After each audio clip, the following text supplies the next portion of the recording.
معاك امبارح؟ طبعا متأكد يا عزيزة، تمام زي ما انا متأكد ان اسمي سليمان. انا حاططها بايدي على الدلسوار ده اهو جنب الساعة، وكان معاها جواب وتلغراف من اخوك عبد الخالق ونسخة من مجلة الاذاعة.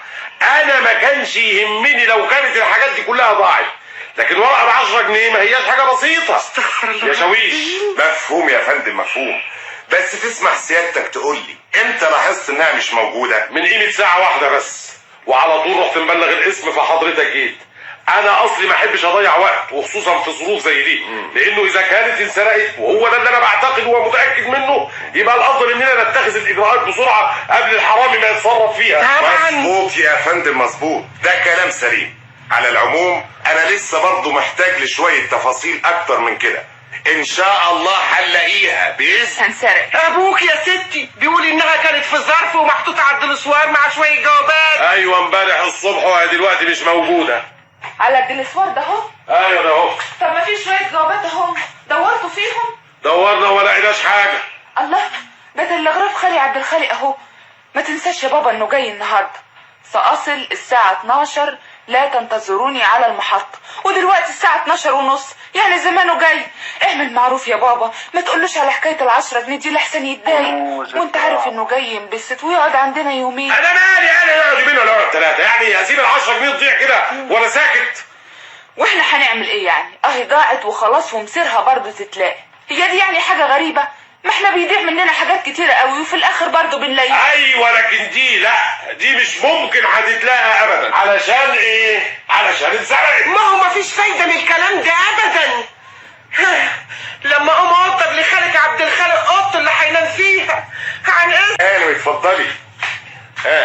ودلوقتي بقى تسمح لي يا استاذ سليمان عين البيت، يمكن اقدر الاقي حاجه تساعدنا في معرفه الحرامي. مفيش مانع، اتفضل. هو يا ترى في البيت ده شغالين؟ طبعا في.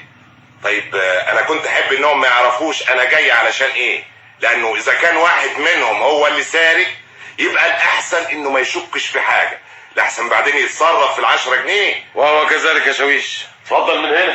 السلام عليكم. مين؟ خالي عبد الخالق. اهلا وسهلا، اهلا وسهلا. اتفضل يا خالي اتفضل. اهلا بيك يا بنتي. يا سلام يا سناء يا بنتي، اما حته دي مشوار انما سخن بصحيح. اهلا سي عبد الخالق، الحمد لله على السلامه. ايه حكايتك؟ ما تفهمني، مالك سرحان كده ليه؟ يوه لا مؤاخذة يا عبد الخالق، انا اصل مخي مشغول شويه مشغول في ايه؟ في موضوع كده انما مضايقني شويه. طب ما تقول لي عليه يا اخي، مش يمكن اقدر اريحك. اصل يا سيدي بالعربي كده اتسرقت مني ورقه ب10 جنيه. 10 جنيه؟ ايوه من الاوضه دي، كانت موجوده امبارح، النهارده راحت خلاص. للاسف مش قادر اعرف مين اللي سرقها. عشان كده بقى انا كنت بقول ايه اللي جابه هنا ده. هو مين ده؟ العسكري اللي في الجنينه. انا يا سيدي اصلي ما حبيتش اضيع وقت، بلغت الاسم على طول، راحوا باعتين لي العسكري ده. لا عملت طيب برضه. ايوه بس عزيزه مش مصدقه انها اتسرقت، مع ان مفيش في الدنيا ورقه ب10 جنيه بتخرج كده من الباب لوحديها. ضروري يكون حد خدها وياها، لازم حد يكون خدها.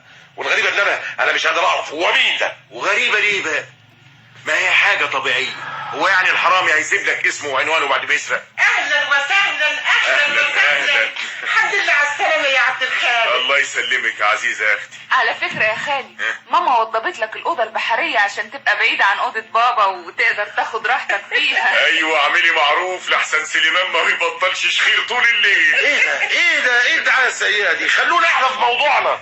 ايوه صحيح، سليمان كان بيقول لي دلوقتي على حكايه ال10 جنيه. كده برضو يا بابا. مفيش فايده يا بنت.